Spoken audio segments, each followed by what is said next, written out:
And Colleen, welcome. We'll pin this up here. How do you join the holiday training? Right there, right here, david@dmeltzer.com, or join my text community, 949-298-2905. You got that? All right.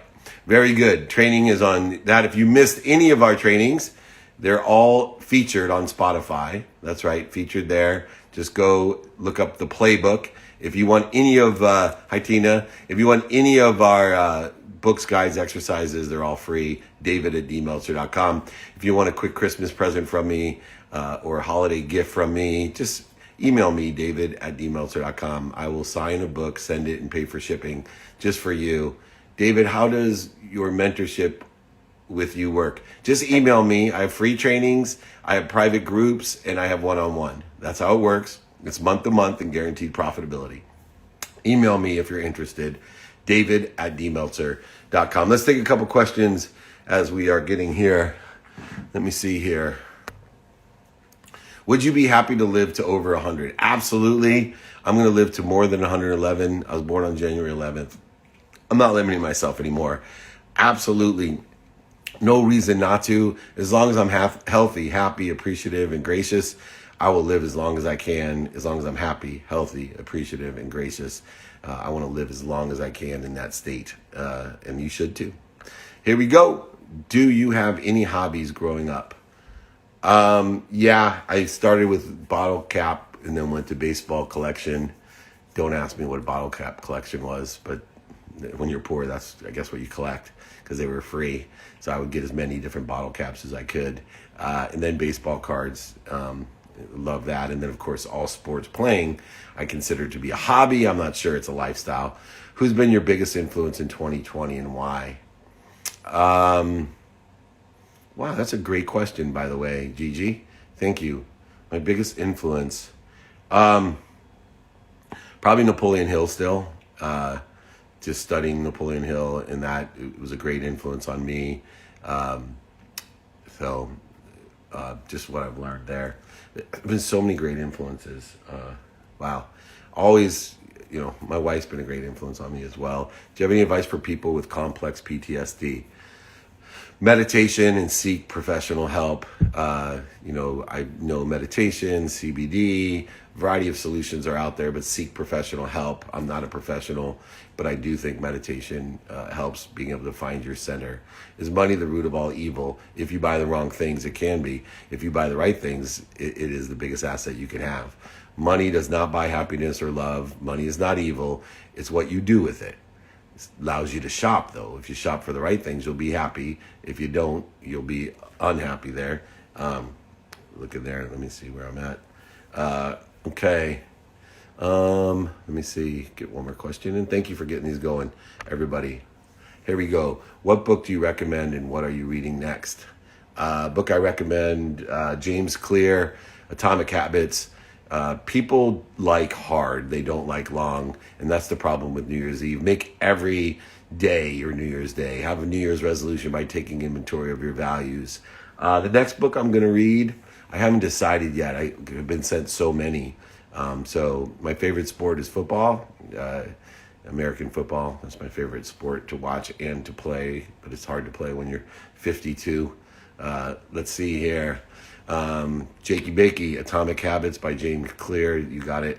Did I say that? I think so. Text me 949-298-2905 or david@dmeltzer.com. Books, guides, exercises. Catch the replays on Spotify, Entrepreneur, and every platform of the playbook. Give me a like, give me a shout, share it. You'll love it. All my trainings are there.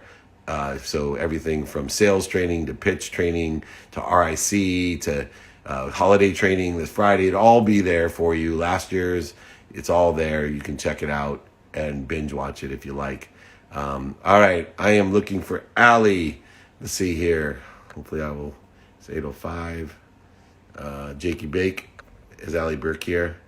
Anyway, I'll take another question while I'm waiting. Have you read Outwitting the Devil?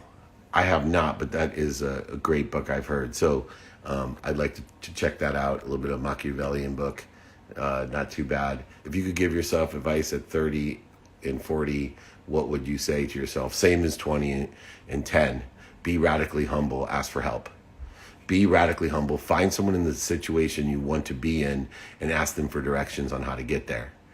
So, that's the best piece of advice for my 30-year-old self, my 40-year-old self, etc. With Allie, here she is. She Good. is. How about you? Oh, hello. How are you? Yeah, thanks for having me. I'm I'm super excited terrific. to be Thanks for here. joining me. Well, one of the hottest topics that comes up to me as an executive coach is That's about awesome. marketing strategies and funnels. And you seem to be quite an expert in that space. And more and more, as the traffic grows, authentic funnels, organic, authentic funnels are going to be a huge part of our lives and how we Yeah. handle the traffic that we can generate.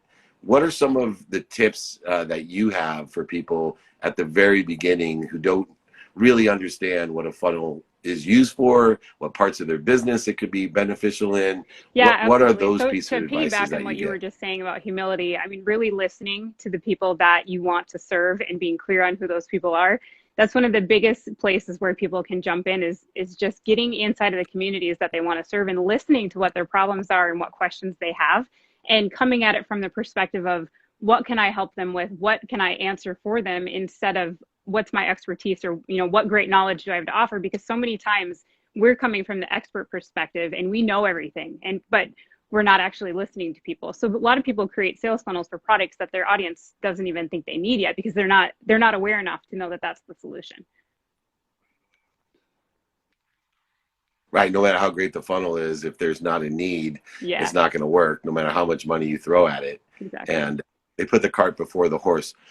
What are some of the other things that you've learned? Because obviously there's been a great evolution over the years. I've been in marketing, for 35 years, and especially the last 3 years, seems like there was more change than in the previous 30. What were some of the things that you've learned over these, especially the last year, that either is surprising to you Yeah, or absolutely. So too I've been in it extremely about valuable? 8 years or so, long enough to see it shift as well. And I remember when I first came in, it was all about the freebie. Like you got to start with the freebie funnel. You got to give them that free PDF or whatever it might be, and then just churning out content constantly. But what a lot of people were running into is, okay, now I have these leads, but I don't know what to do with them. I don't know how to nurture them or serve them. I don't know how to sell to them. So what I've seen shifting in the last probably 18 months or so is starting to lead with a small digital product so that you're serving them right from the beginning and you're building a list full of people who are engaged, they're excited to buy, they're actually paying attention to your content. Because I don't know about you, but there were so many times where I would download a free PDF and I would file it on my desktop and be like, yeah, I'll get to that later. But that whole thing about I'll do it tomorrow. So many people forget they downloaded the freebie that when you do actually email them and you go to nurture your list, they're like, who is this person and why are they in my inbox? Like they totally forget who you are. So when you can lead with something that brings people in, they're paying to be there, so they're going to pay attention to what they're buying, and then it just completely changes the game for your brand, and it builds you up as a thought leader and an expert because they're consuming your content instead of just filing it and not paying attention. So if you can build what I call like a tiny offer funnel, some people call it a self-liquidating offer funnel, something that brings people in as buyers right away, it can completely change the way that you're building your audience and nurturing it with your email list. One of the things that I've learned, in building this in what I call an ambassadorship of a community, not just followers. Yeah, because followers will just file away whatever it is or, trash what you have. But an ambassador is someone that you actually empower or emotionally connect with. The capability of that ambassador, though, it's one thing to get an ambassador, it's another to monetize them. And what strategies do you utilize to see the monetization of someone who has a trust relationship that you're providing value? Now you're asking for that value Yeah, back. absolutely. So what I've what are some of shifted the things my you've learned entire there? strategy into I run ads to a cold audience, and then I sell on the sales page. I have direct response copy that really, gets the emotional connection to the product that I'm selling, helps them visualize the solution, and they go from not knowing who I am to buying this. Typically, what I sell is a $27 product, so they don't need an existing relationship as long as I've got testimonials and a guarantee so they feel safe buying it and they see how much value is in the product that they're going to purchase. It really shortens the gap between stranger to customer, but also taking it a step back and having really good content, and creating the content after you have the product created, so that you're always nurturing people and bringing them in. And then you can always do different retargeting strategies with your ads to bring those to people who are watching your videos or engaging with your content. That's super smart, and I've seen that in my own content because getting into it 4 Super Bowls ago now with Gary Vaynerchuk.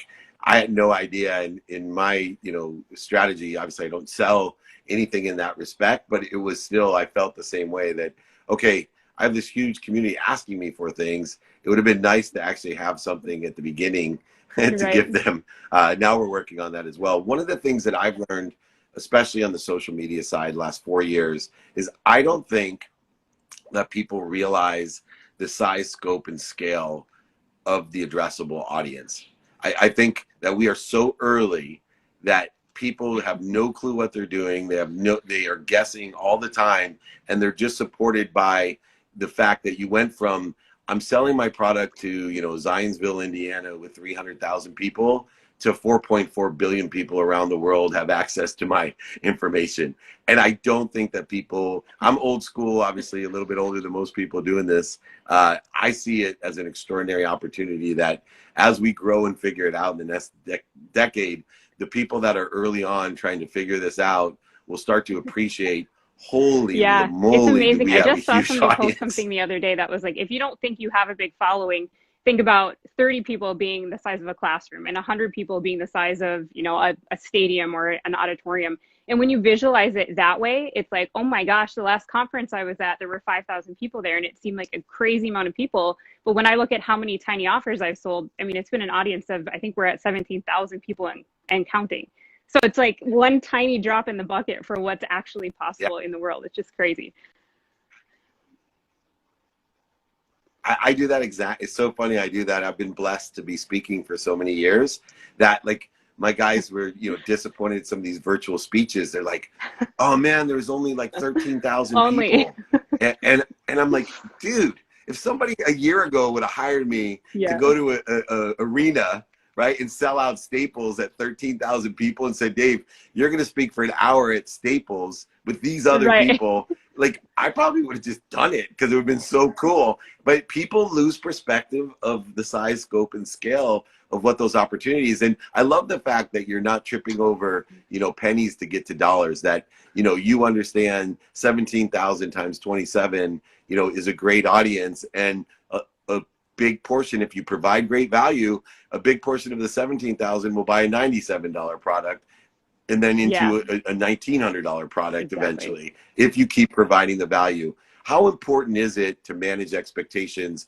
So you give the guarantee, you provide value, but how important it is to manage the expectations throughout the process, because people lose, they're apathetic, they lose attention, they lose engagement. And if you lose them early on, you're losing the bigger, what I consider the bigger opportunity, the annuity of having an ambassador Yeah, that's willing to pay absolutely. I mean, you it's for the hugely value you important to keep provide. people opening your emails and making sure that if you are on other channels or you're doing different visibility things, that you're trying to get them to engage with you on a bunch of other platforms too. Just because they bought doesn't mean they're in like this buyer's pool and cool, they're there, but how do you keep them paying attention and jumping in and watching your content? Just I think a lot of people get nervous about showing up too much or emailing too much. But when people join your email list, like they're so excited to be there, and they want your content. They want to listen to you talking on these different channels. So I mean, I coach a lot of women, so there's a little different mindset between nurturing or too much masculine energy of selling.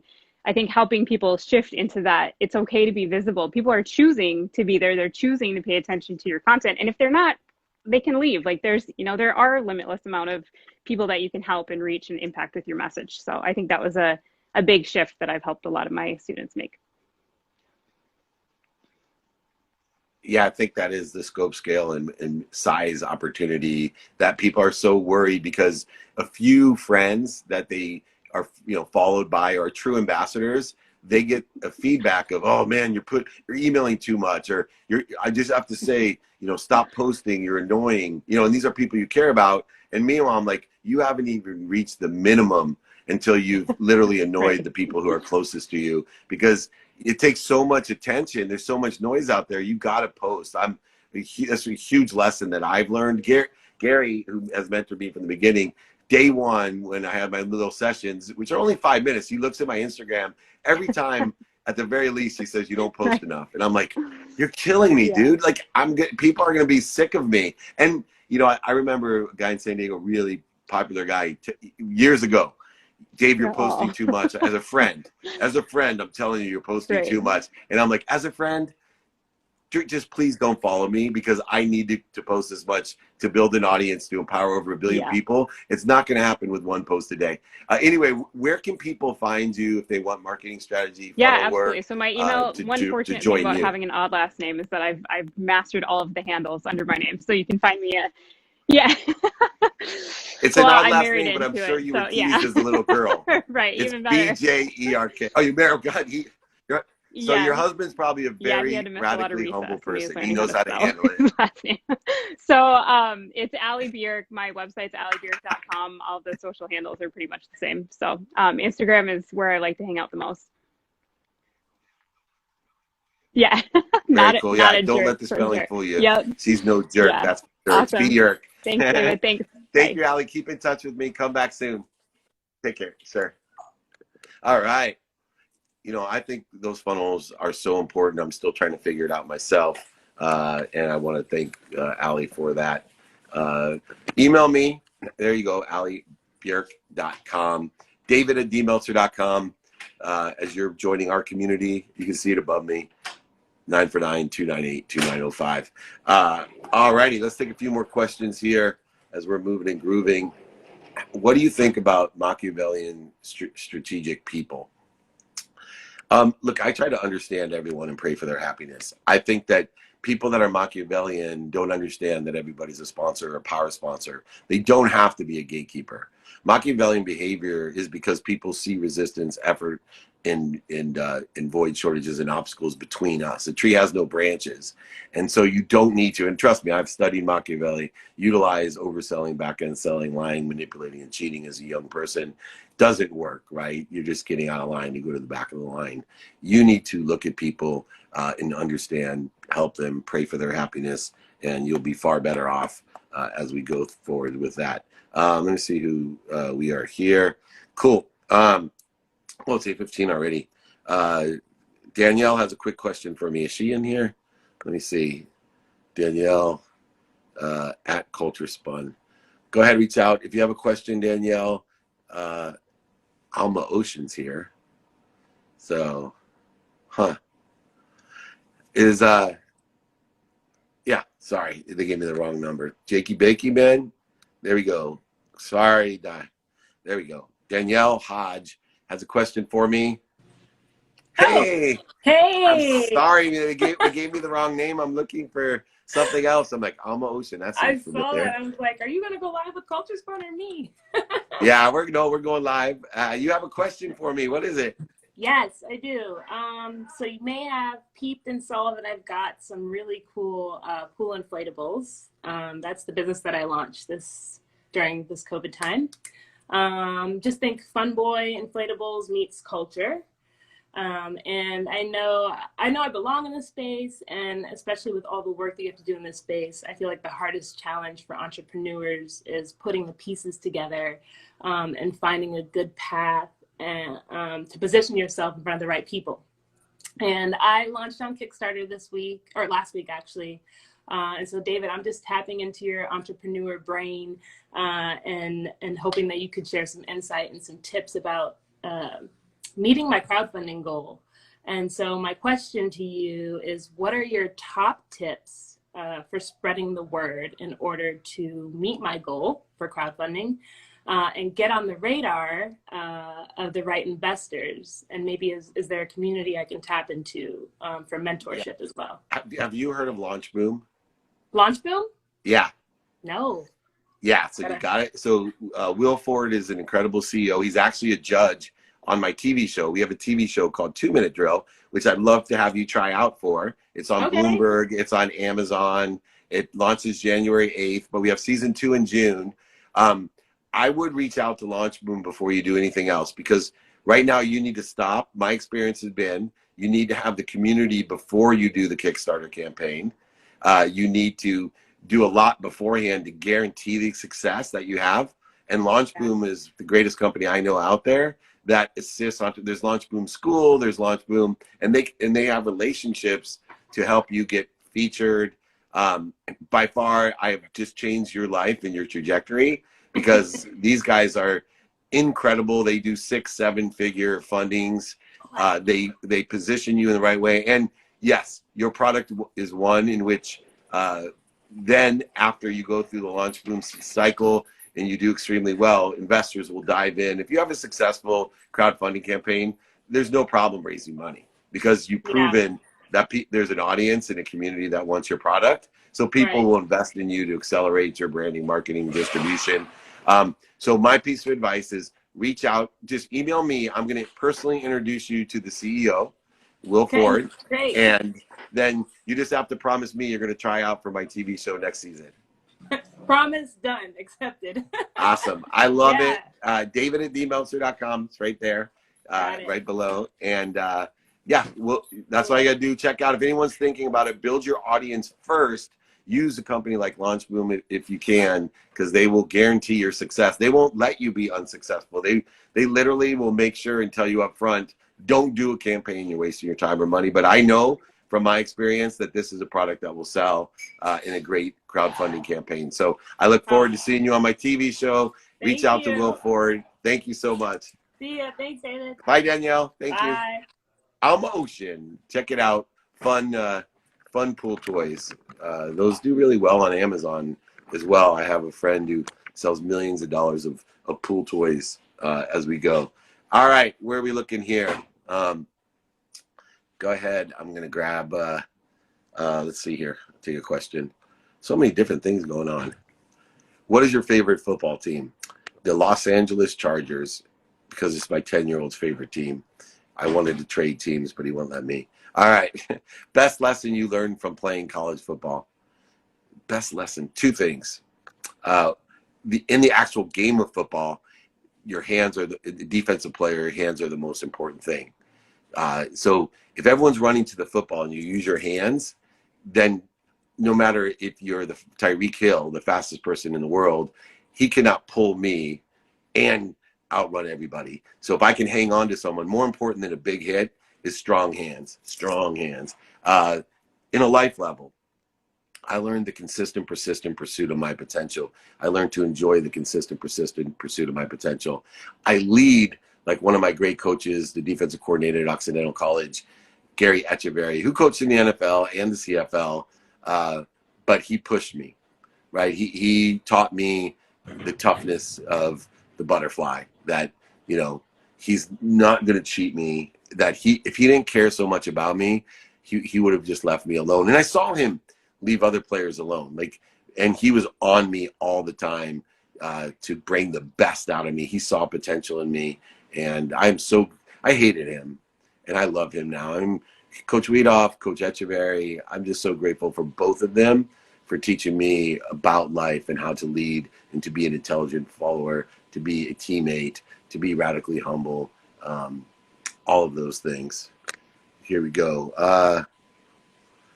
What's your biggest challenge in life and how did you overcome it?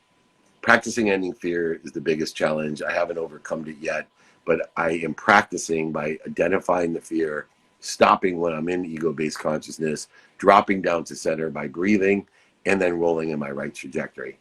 So that's kind of where we're at. All right, Amir. Oh, I saw Amir here. Yeah, hold on. Where's my Nina? Go ahead. Sorry.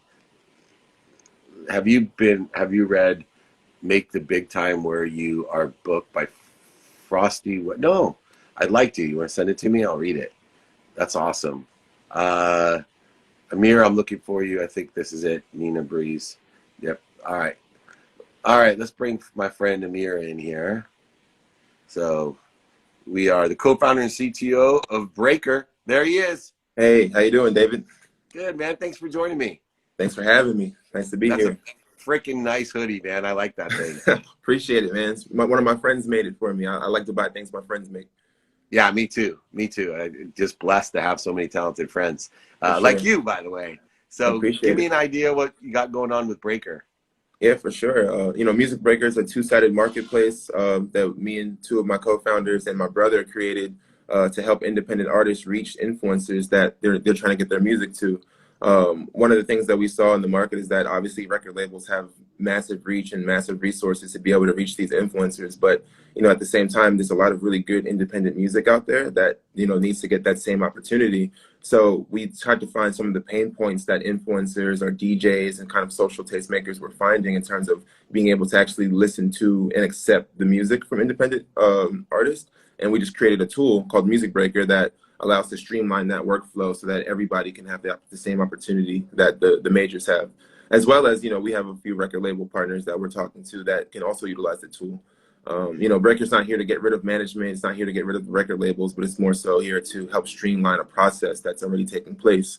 A little bit of the background, me and two of my friends, we threw parties under a brand called Day Snatchers. And this is kind of where Breaker came to be. Artists would say, hey, can you get my song played at your party? And we, okay, we'll listen to it. We'll try to reach out to our DJs. And then we actually found the friction points ourselves, which was in just the music discovery, the actual the transfer of the payments, and then the verification that this actual event took place. So pretty in our own experiences, we've learned like kind of what that pain point was like. And then we built Breaker to eliminate those frictions. I deal with a lot of marketplaces, and I really prefer to invest in a marketplace where they focus on one side of the market. What's your biggest challenge? Which side of the market is the more challenging side to build a community on? Honestly, like in our experience, we've launched 3 weeks ago. We have 5,400 users in the application. We haven't spent any money on paid search or SEO or anything like that. We've just been doubling down on just getting in the two sides of the market, and both sides are willing, right? Like, artists obviously are willing to find these influencers and get a payment across. So it's not really hard to say, hey, like we have opportunities here for you to scale your music. And then on the other side, it's like, hey, influencers, right? Like you're posting music for free. You're not getting paid by the majors. And there's a pool of really good music here that's there for you to put into your content, and you can actually receive compensation for it. So it's been pretty easy, like getting either side of the marketplace on. Obviously, like we have to make sure that we're not leaning to either side of them, obviously, because the artists are the paying customers, but the influencers are providing their social capital here. So it's a pretty delicate balance in terms of communicating to both sides, but we haven't really had any issues so far in the last 3 weeks.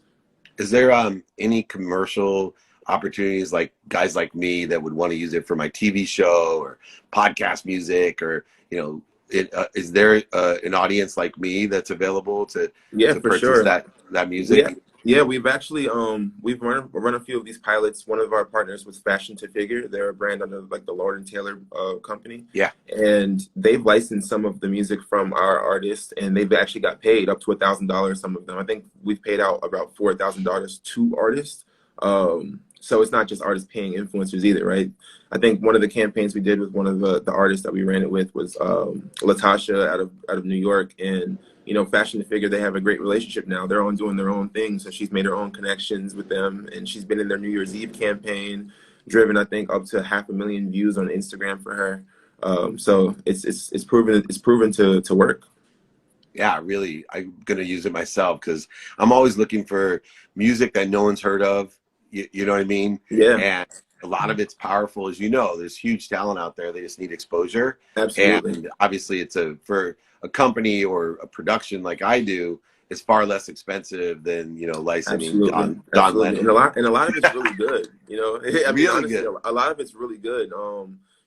What we've learned is that music sitting in a file is like doesn't have any life to it, right? But the moment that you put it in front of an influencer and they're dancing, or you put it in a video with sports people, we even have some chefs on our platform that put music behind their cooking videos. And the moment that some type of activity comes to it, the song kind of comes to life and takes a life of its own.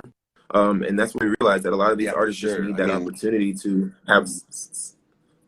Yeah, a lot of these artists need that opportunity to have their song come to life.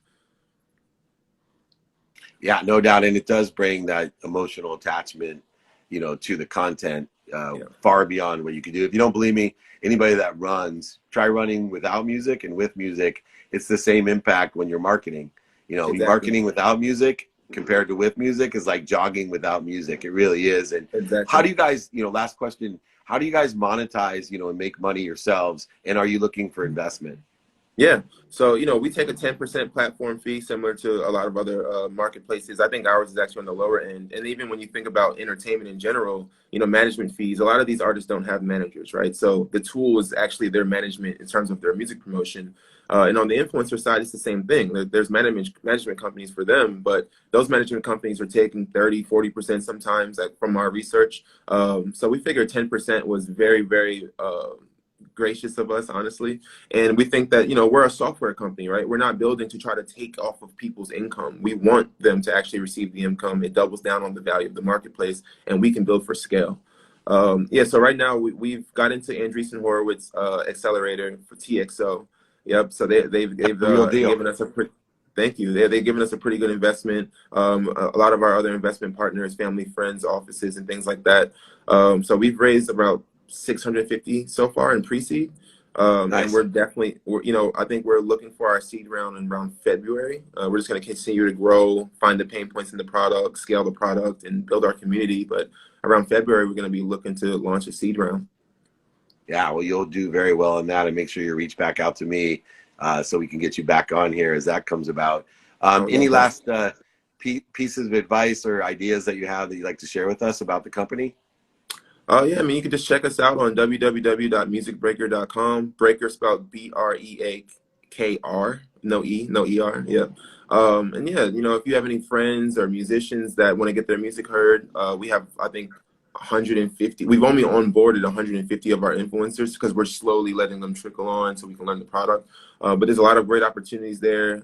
We have a lot of use cases already that have had success. One of our artists, Charlie on a Friday, he launched a campaign. I think the next day he went up like 1,000% in his streams. A few other artists have had similar sentiments, so it's a great opportunity there. And also for influencers, so if you have social capital across TikTok, Instagram, YouTube, Twitch, any one of those social platforms, you can come on the Breaker and basically schedule out when you're planning to promote some music into your content and make an extra stream of revenue.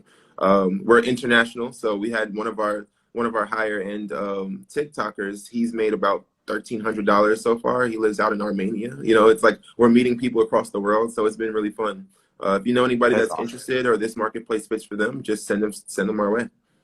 You got it, my friend, and I certainly will use it as well. I think it's a great business, obviously, to have Andreessen Horowitz with you. They do as well, which is great credibility, emotional attachment. You're going to have a big winner on your hand. Musicbreaker.com without the E, KR at the end, not KER. Yep. Check it out. Thank you so much, Amir, man. I look forward to talking to you and seeing how successful you're going to be. I guarantee it. You're going to be great. Dave. Thank you. Thanks, Amir. Take care. Bye-bye. Wow, what a great business, helping both sides of the marketplace. And you can see, man, there's so many great ideas. This audience is unbelievable. So let's take one more question. We got Friday's trainings, the holiday training. So you could just text me at 949-298-2905 if you want to join my community, or email me, david@dmeltzer.com, david@dmeltzer.com. What's something you haven't written about recently but want to? Forgiveness.